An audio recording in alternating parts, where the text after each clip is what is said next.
just finished one of the biggest gaming gatherings of the year. Actually, no, wait, the most popular is PAX. The second most, no, that's Gamescom, Tokyo Game Show. I'm talking about the Electronic Entertainment Expo, E3. And this year's E3 conference is certainly delivered with the news. So let's go straight into Ubisoft, who delivered this pitch for Ghost Recon Wildlands. What if a Mexican drug cartel moved in, seized all of those coca resources to become the #1 producer of cocaine on the planet? Yes, what would happen if you took all the cocaine? Well, you don't need to play Wildlands to find out because one of the previous Ubisoft hosts has already taken all the cocaine.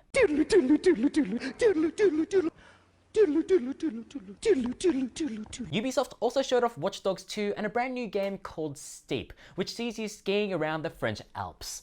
I don't like the name Steep though. I prefer the working title, the title that they were using for this game. You Know Nothing, Jon Snow. But this game has a very Red Bull feel to it, as it just has, you're doing all the things that you typically associate with the energy drink. So, wingsuit gliding, snowboarding, and of course, studying the night before an exam whilst trying to stave off sleep deprivation and type 2 diabetes. Over at EA, they began their press conference with this promise. This is a brand new event, a brand new venue, and we're kicking things off with a new type of show. We got one new game, hidden beneath 3 sequels, a bunch of annualizations, and yet still no new information about Mass Effect Andromeda. We did get single-player campaigns for Titanfall 2 and for FIFA 17, which will tell The Journey, the story of an upcoming footballer, Alex Hunter, who looked into the future and saw his name in the lights. It's a story about how he went through a trial by fire for generations, except when he was at his lowest, but before it was too late, he had a revelation. If you want to have it any way you want it, you just gotta be good to yourself. And most importantly, you gotta... Damn, I had something for this. EA closed off its press conference with Battlefield 1, and it decided to demonstrate the camaraderie and brotherhood of the Great War by pitting these two complete strangers right next to each other. Jamie Foxx, Zac Efron are gonna be on those teams. Are you guys pumped for tonight's event? Yes. Jazzed. Can't wait. Dude, stoked. That is an Academy Award winner and the winner of Nickelodeon's Cutest Couple, failing at both. Over at Bethesda, meanwhile, they announced Quake Champions, continuing their FPS nostalgia trip. Having said that though, people only barely heard the announcement over the sound of them still playing Overwatch. We also got a pair of Fallout 4 DLC packs that allow you to build contraptions and even your own vault. I'm just waiting for them to go full Sims and just announced Fallout 4 House Party or Fallout 4 IKEA Home Stuff. And prepare to be fuss row dumbfounded because Skyrim is coming to the current generation of consoles. Finally, a new set of gamers can experience the tedium of endless arrow to the knee jokes. But none of that stuff will be the stuff that will be in my mind come a couple of years from now. None of the main stage stuff will, although Dishonored 2 does look really good. No, what I will remember is the Bethesda pre-show and the man-spreading dude in the background for the entire thing. It's like staring into the abyss. I love bipedal fish creatures. They're my only friends in my fantasy life. If you guys haven't played around with Snap Map, it's pretty easy when you get started. World-weary noir robot gumshoe as your buddy. Just...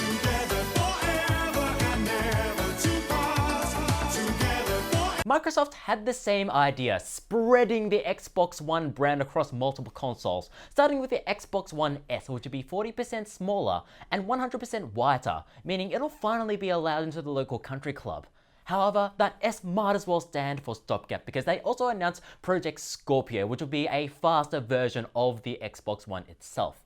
We also got a first look at Forza Horizon 3, which will be set in the far, far away land of Australia? Yeah, the map that they use for Australia ain't good. But it's about this, it's only the second least faithful reproduction of the country, the first off being Foster's. Honestly, we are better than that swill. We also got a look at Gears of War 4, which looks to continue the fine tradition of main characters with deep-seated daddy issues. Which brings us neatly to Sony's press conference, which ended up being a masterclass in bad parenting. In the God of War reboot, a very Nordic Kratos forced his son to stab a deer in the heart. And then in Hideo Kojima's new game, Death Stranding, a very naked Norman Reedus hugs his fetus son only for it to turn into a pile of oily goo. Rule 1 of parenting, don't turn your kid into a pile of oily goo. Sony also went deeper into the barrel by resurrecting Crash Bandicoot, remastering 3 of his games from the PlayStation 1. Unfortunately, none of those are the true Crash game, Crash Bash.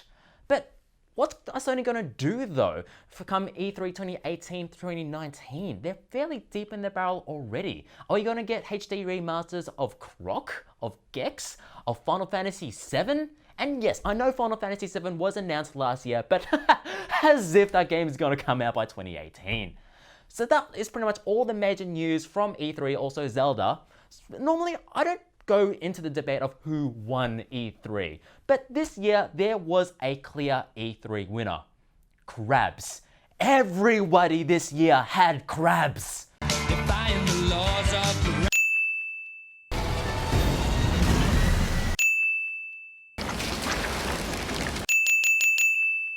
So the message from E3 to gamers this year is go out there and get crabs! And that is everything that has happened in the world, ever.